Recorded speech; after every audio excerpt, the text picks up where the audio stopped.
नमस्कार मंडळी. आज मी तुम्हाला सांगणार आहे मुंबई नागपूर एक्सप्रेसमध्ये घडलेला एक प्रसंग.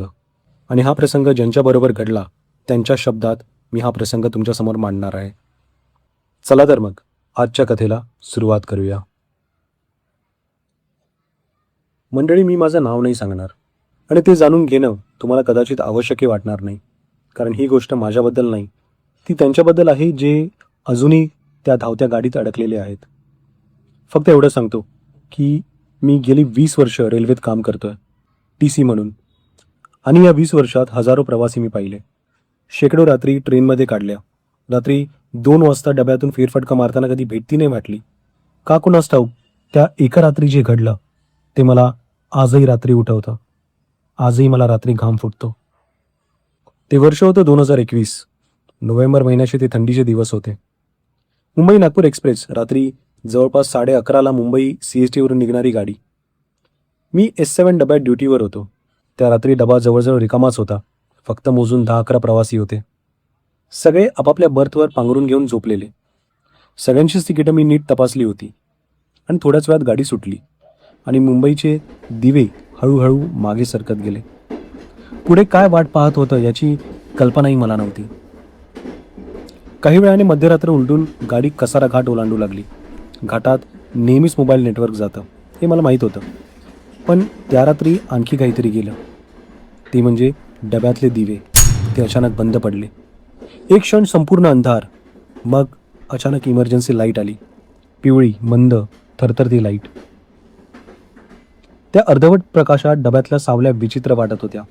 आणि त्या मंद प्रकाशात मला दिसलं, डब्याच्या शेवटी बंद दरवाजाजवळ कुणीतरी उभे आहे. एक अस्पष्ट अशी आकृती. मी जागेवरून उठलो, टॉर्च घेतला, श्वास नकळत आवरला आणि त्या दिशेने चालत गेलो. मी जसं जसं जवळ गेलो तसं तसं ती आकृती अधिक अस्पष्ट होऊ लागली. मग मी अचानक थांबलो. डोळे बारीक करून काही दिसतं का यासाठी थोडी मान पुढे करून पाहिलं, पण तिथे कोणीच नव्हतं. डब्याचा तो भाग, तो कोपरा पूर्णपणे रिकामा होता. पण जमिनीवर पायाचे ओले ठसे होते, माणसाच्या उघड्या पायांचे, डब्याच्या आतमध्ये. पण बाहेरून येण्याचा मार्गच नव्हता. आणि तशी गाडी वेगाने धावत होती. पाणी कुठून येणार? आणि ते ठसे ते कसे आले? ते पायाचे ठसे डब्याच्या बाहेरच्या बंद दरवाजाकडून सुरू होऊन आत आले होते. धावत्या गाडीच्या बाहेरून आत. थोडा वेळ तर मला काही समजलेच नाही. मग मी परत माझ्या जागी आलो आणि मन सावरण्याचा प्रयत्न केला. कदाचित वाटलं थकलोय किंवा घाटातल्या अंधारामुळे मला भास होतं, असं मी स्वतःला समजवण्याचा प्रयत्न पण केला. तेवढ्यात एक प्रवासी उठला. मध्यमवयीन, साध्या कपड्यातला एक माणूस. त्याच्या चेहऱ्यावर एक काळजी होती. तो हळूहळू माझ्याकडे आला आणि एक मंद स्वरात त्यांनी मला विचारलं, साहेब, बर्थ नंबर 36वर कोणी आहे का?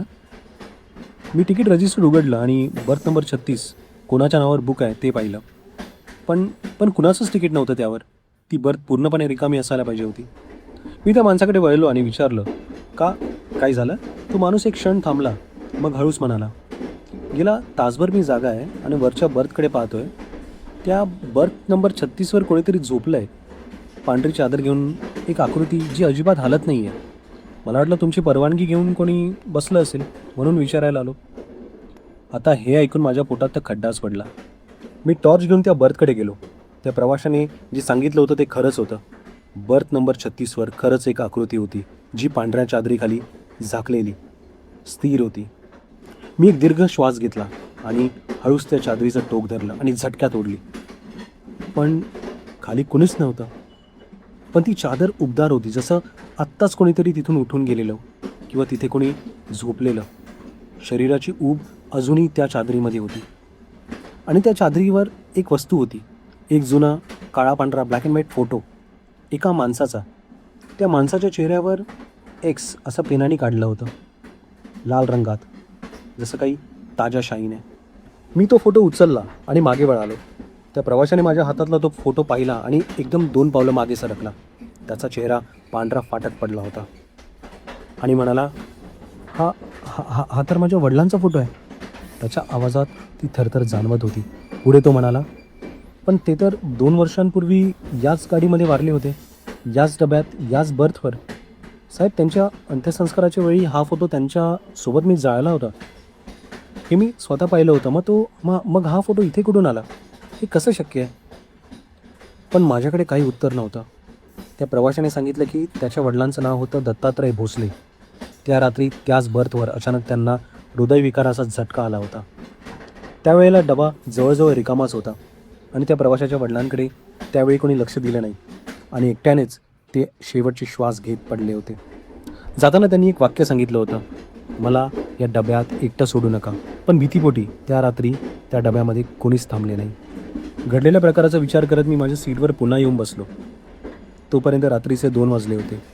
गाडी इगतपुरी सोडून पुढे निघाली होती. डब्यातले सगळे प्रवासी झोपी गेले होते.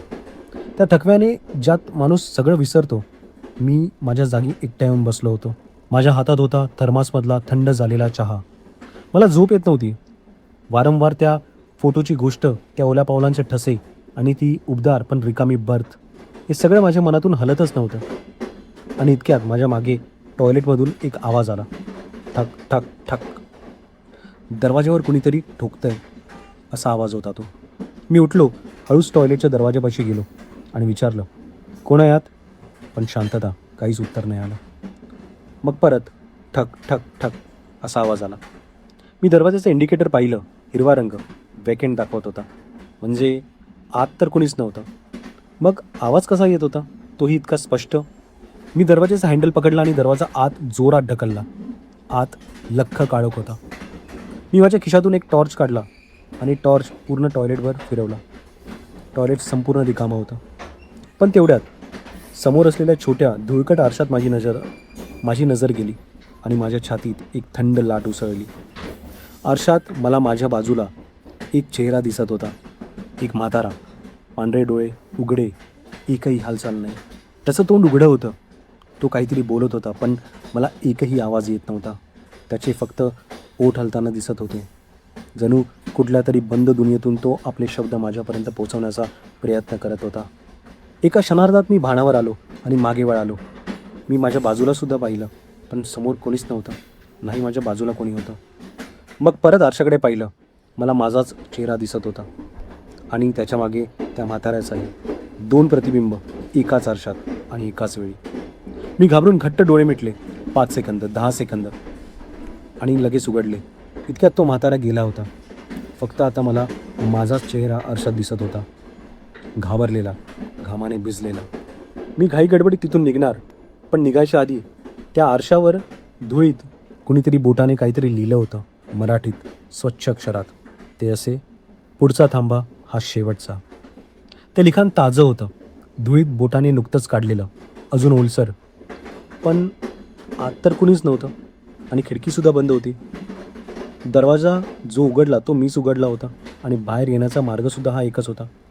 तरीही ते लिखाण तिथे होतं. मी घाबरत घाईघाईने बाहेर आलो. माझा सहकारी रमेश दुसऱ्या डब्यात होता. त्याला फोन केला. तो फोन लागला नाही, कारण गाडी घाटात होती. नेहमीसारखंच नेटवर्क नव्हतं. त्या एकटेपणाने माझ्या आतून काहीतरी पिळवटलं. ते एकटेपण जे माणसाला गोठवतं, जे शब्दात सांगता येत नाही. स्वतःला सावरत मी पुन्हा एकदा माझ्या सीटवर येऊन बसायचा प्रयत्न केला. इतक्यात पहाटेचे 3 वाजले होते. तर सुमारास डब्यात एक स्त्री आली. पांढरी साडी, मोकळे केस, हातात एक छोटंसं मूल, शांतपणे, कसलाही आवाज न करता. ती डब्याच्या एका टोकाकडून चालत आली आणि एका बर्थवर बसली. ती कुठून आली हे मलाही नाही कळलं. डब्याचे दोन्ही दरवाजे तर बंद होते आणि मी सुद्धा जागाच होतो. तरी ती तिथे कशी आली? जणू हवेतूनच अवतरली का? मी तिला तिकीट विचारायला तिच्याकडे गेलो. बाई, तिकीट दाखवा. तिने नजर वर करून माझ्याकडे पाहिलं, पण ती माझ्याकडे पाहतच नव्हती. बघून वाटत होतं की माझ्या मागे कुठेतरी बघत होती, जसं कोणीतरी तिथे उभं असावं. तिची ती नजर पाहताच मी घाबरून मागे वळालो, पण माझ्या मागेसुद्धा कोणी नव्हतं. मी परत तिच्याकडे पाहिलं तर ती शांतपणे, थंड आवाजात ती म्हणाली, माझं मूल हरवलं आहे, मला मदत करा प्लीज. मी तिच्या मांडीवरच्या मुलाकडे पाहिलं. ते मूल पूर्णपणे स्थिर होतं, झोपलेलं. पण त्याचे डोळे उघडे होते, पूर्ण उघडे, आणि एकही पापणी लवत नव्हती. श्वास आहे की नाही हेही जाणवत नव्हतं. माझ्या पोटात धस्स गोळा आला. मी तिला विचारलं की बाई, तुमचं मूल ठीक आहे ना? हे ऐकून ती बर्थवरून उठली. मुलाला घेऊन डब्याच्या पुढच्या दिशेने दरवाजाकडे निघाली. मी धावत तिच्या मागे गेलो. ती त्या दरवाजापाशी थांबली आणि वळून माझ्याकडे तिने पाहिलं. आणि इतक्यात मला आठवलंसुद्धा की त्या बाजूचा दरवाजा तर बंद होता, तिथे तर साखळी लावलेली, आणि ती साखळी आतून लावलेली. आणि इतक्यात माझ्या नजरेसमोर ती बाई हातातल्या बाळाला घेऊन दरवाजाची साखळी न काढता त्या दरवाजातून आरपार धावत्या ट्रेनच्या बाहेर निघून गेली. एकही आवाज नाही, एकही धक्का नाही, दरवाजा उघडला देखील नाही, जणू तिथे दरवाजा कधी नव्हताच. 1 सेकंदासाठी तर माझ्या अंगात थंडीची लाट उसळली. मी धावत त्या दरवाजापाशी गेलो. साखळी उघडली, दरवाजा आत खेचला आणि बाहेर पाहिलं तर बाहेर घाटात लख्ख काळोख होता. फक्त वाऱ्याचा आवाज, कोणी कुठेही दिसत नव्हतं. आणि साखळी जशीच्या तशी होती, न तुटलेली न काढलेली. पण ती स्त्री कुठे गेली? थोड्या वेळ तर मी माझेच डोळे चोळले, श्वास रोखला की कदाचित मला भास तर झाला नाही. आणि मग मी मागे वळालो, दरवाजा बंद केला आणि आत आलो. तर इतक्यात तीच बाई त्याच बर्थवर मला पुन्हा बसलेली दिसली. तेच कपडे, तेच मूल, जणू ती गेलीच नव्हती. जणू मी जे पाहिलं ते खोटं होतं. मी तिला विचारणार की बाई तुम्ही नुकत्याच आता हे मी बोलणार, तेवढ्यात तिने माझ्याकडे वळून पाहिलं आणि ती हसली. तिच्या त्या हसण्याने माझ्या रक्तात थंडावा आणला. कारण ज्यावेळी ती हसत होती तेव्हा तिच्या तोंडात दातच दिसत नव्हते. अजिबात दात नाही, फक्त काळोख होता, दाट खोल, जणू त्या काळोखाला तळच नाही. घाबरून मी डब्याच्या दुसऱ्या बाजूला असलेल्या माझ्या सीटवर येऊन बसलो आणि इतक्यात मी समजून गेलेलो की माझ्याबरोबर काहीतरी भलत्याच घटना घडत आहेत. माझ्या सीटवर बसून पुन्हा मधल्या पॅसेजमध्ये नजर फिरवायची देखील माझी हिंमत झाली नाही. जवळपास सकाळी 3:30 वाजेपर्यंत मी तसाच बसून राहिलो, घाबरत, विचार करत. इतक्यात गाडी मनमाड जंक्शनवर थांबली. 2 मिनिटाचा थांबा असतो. मी खाली उतरलो, कारण मला थोडं रिलॅक्स होणं, मोकळा श्वास घेणं आवश्यक वाटत होतं. मी त्या डब्यातून बाहेर पडलो. प्लॅटफॉर्मवर थंड हवा होती. दूर कुठेतरी एक रात्रपाळीचा दिवा जळत होता. 2-3 कुली झोपेच्या अवस्थेत होते. एक चहावाला लांब एका त्याच्या स्टॉलवर डुलकी घेत होता. एका रात्री जंक्शनची ही नेहमीची शांतता होती. पण इतक्यात मला माझं नाव ऐकू आलं. माझं पूर्ण नाव, आडनावासहित. मागून, अगदी जवळून, पण हळू. मी एकदम वळलो, पण प्लॅटफॉर्मवर माझ्या मागे कुणीच नव्हतं. फक्त चहावाला होता, तो देखील दुसऱ्या बाजूला उभा होता. कुली आपल्या जागी होते. मग माझं नाव कुणी घेतलं? मी कान टवकारले आणि परत आवाज आला, यावेळी जोरात, थेट माझ्या कानाजवळ. पुन्हा एकदा माझं पूर्ण नाव, अगदी स्पष्ट उच्चार, परिचित आवाज, जणू कुणी जवळचं ओळखीचं व्यक्ती कानात बोलतं. पण माझ्या आजूबाजूला तर कुणीच नव्हतं. इतक्यात गाडीची शिट्टी वाजली. मी धावत ट्रेनमध्ये चढलो. माझे हात थरथरत होते, गुडघ्यांना गोळे आले होते. मी पुन्हा सीटवर येऊन बसलो, डोळे मिटले, श्वास सावरण्याचा प्रयत्न पण केला. आणि तेव्हा जाणवलं, माझ्या उजव्या खांद्यावर कुणाचा तरी हात आहे. थंड, ओला, जड हात. आता तो हात कोणी ठेवला आहे हे बघण्याची सुद्धा माझी हिंमत झाली नाही. मी अत्यंत हळूहळू खांद्याकडे वळून पाहिलं, पण तिथे कोणाचाही हात नव्हता. पण माझ्या शर्टवर त्या हाताचे ओले ठसे उमटले होते, 5 बोटांचे, स्पष्ट, ओलसर. तो हाताचा जडपणा मला अजूनही जाणवत होता. माझ्या तोंडून अस्पष्टपणे फक्त एकच प्रश्न आला, कोण आहे? माझा आवाज ऐकून डब्यात झोपलेले 2 प्रवासी जागे झाले. त्यांनी डोळे चोळत माझ्याकडे पाहिलं. एक म्हणाला, साहेब झोपेत बोलतात की काय? आणि हे त्यांना देखील कसं सांगणार? मी फक्त मान हलवली. नाही नाही, काही नाही, झोपा तुम्ही. त्यांना झोपायला सांगून मी माझे डोळे घट्ट बंद करून ठेवले. मनाशी पक्का विचार केला की उजेड होईपर्यंत, पहाटेपर्यंत मी माझे डोळे घट्ट बंद करून ठेवणार आणि काहीही झालं तरी डोळे उघडणार नाही. पहाटे 5च्या सुमारास रमेशचा एक मेसेज आला होता. इतक्यात मोबाईलला नेटवर्कसुद्धा आलं होतं. तो मेसेज असा होता, भाऊ तू S7मध्ये आहेस ना? शेवटच्या डब्याला S11ला जाऊन जरा बघ. गार्डने सांगितलं आहे की त्या डब्यात कुणीतरी असल्यासारखं त्याला वाटतं आहे. पण त्याचा डबा तर लॉक्ड आहे आणि तो डबा रिझर्वसुद्धा नाही आहे. तू जरा चेक कर प्लीज. तो मेसेज वाचून मी निघालो. S8, S9, S10 करत एक डबा ओलांडत S11 जवळ पोचलो. बाहेरून लॉक होतं. मी मास्टर की वापरली. दरवाजा उघडला. आत पाऊल टाकलं. संपूर्ण अंधार. फक्त इमर्जन्सी लाईट जळत होती, मंद, उदास लाईट. डब्यात थंड पण जड हवा होती आणि आतमध्ये कुबट वास येत होता, जसं काही बरेच दिवसांनी तो डबा उघडला होता. मी आतमध्ये माझ्या खिशातला टॉर्च मारला. सगळ्या बर्थ मला रिकाम्या दिसत होत्या. मी हळूहळू शेवटपर्यंत चालत गेलो. इतक्यात मला शेवटच्या बर्थच्या कोपऱ्यात एक लहान मुलगी बसलेली दिसली. वय असेल जेमतेम 7-8 वर्ष. गुडघे छातीशी घेऊन, डोळे मिटलेले, शरीर स्थिर. मी जवळ गेलो, खाली वाकलो, तिला विचारलं, तिला आवाज दिला, बाळा. तिने डोळे उघडले. तिने मान वर करून माझ्याकडे पाहिलं. सामान्य मोठे डोळे, गालांवर वाहिलेल्या अश्रूंच्या रेषा दिसत होत्या. ती खूप रडली होती, खूप घाबरली होती बराच वेळ. मी तिला विचारलं, तू इथे कशी आलीस? आई बाबा कुठे तुझे? ती एक क्षण माझ्याकडे पाहत राहिली आणि म्हणाली, ते खाली उतरले. मला सांगितलं, थांब आम्ही येतो, पण ते परत आलेच नाहीत. तिच्या आवाजात रडण्याची आणि थकण्याची एक मिश्र व्यथा होती. मला तिची खूप दया आली. मी माझा हात पुढे केला, तिला आधार देऊन तिला उठवायला. पण माझा हात तिच्या हातातून आरपार गेला. तिच्या शरीरातून, जसा हवेतून जावं तसं, तिच्या हाताच्या आरपार. जणू ती तिथे नव्हतीच, फक्त एक अस्पष्ट आकृती किंवा धूर होता. मी घाबरून मागे सरकलो. माझ्या तोंडून आवाजही निघेना. आणि ती मुलगी हळूहळू उभी झाली. तिचे पाय जमिनीवर नव्हते. ती बर्थपासून हवेत वर तरंगत होती, शांतपणे, जणू गुरुत्वाकर्षण तिच्यासाठी नव्हताच.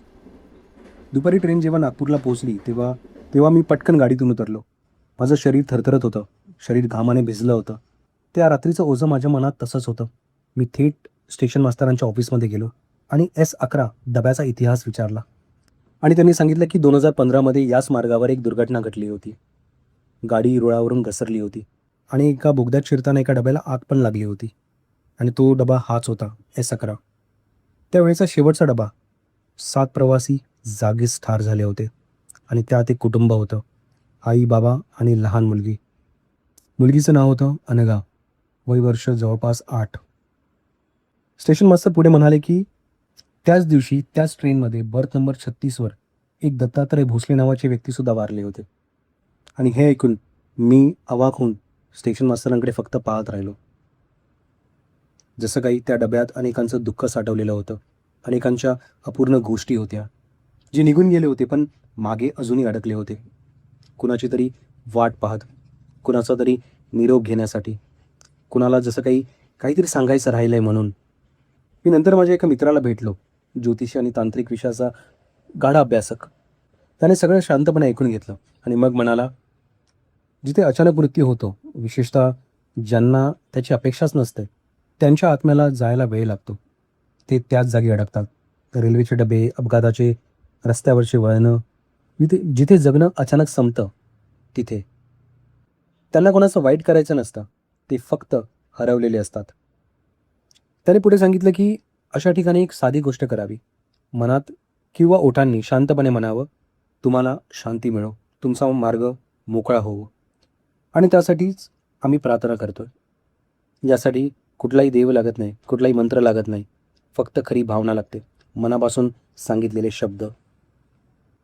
दुसऱ्या दिवशी मी परत त्याच गाडीत गेलो. यावेळी दिवसा सूर्यप्रकाशात. S11मध्ये हिंमत करून गेलो. शेवटच्या बर्थपाशी उभा राहिलो. डोळे मिटले आणि मनात म्हणालो, अनघा, तुझे आई बाबा भलेही गेले असते, पण ते वाईट नव्हते, ते घाबरले होते. तू आता मुक्त हो, तुला प्रकाश दिसू दे, जा. त्याचबरोबर दत्तात्रय भोसले यांच्यासाठी सुद्धा म्हणालो, तुम्ही त्या रात्री एकटे नव्हतात, फक्त आम्हाला माहीत नव्हतं. क्षमा करा. तुमचा मुलगा येतो ना तुम्हाला आठवायला, तुम्ही आता शांत व्हा. असं म्हणून मी डोळे बंद करून, हात जोडून तिथे काही वेळ उभा राहिलो. थोड्याच वेळात त्या डब्यात एक वेगळीच शांतता उतरली. बंद खिडक्यातून एक वारा आला, एकदाच हळूवार. आणि मला वाटलं कुठेतरी खूप दुरून एक आवाज आला, एकदाच, मग शांत. त्या रेल्वेत काम करणारे जुने TC, गार्ड, क्लीनर, हे सगळेजण एक गोष्ट नेहमी सांगतात, रात्री एकट्याने शेवटच्या डब्यात जाऊ नका. हे फक्त सुरक्षिततेसाठी नाही, तर हे अनुभव जे त्यांना आले आहेत त्याच्यातून ते सांगत असतात. तर असा हा माझा अनुभव. आणि त्या दिवसानंतर मुंबई नागपूर ट्रेनमध्ये पुन्हा तसला काही प्रकार कधीच घडला नाही.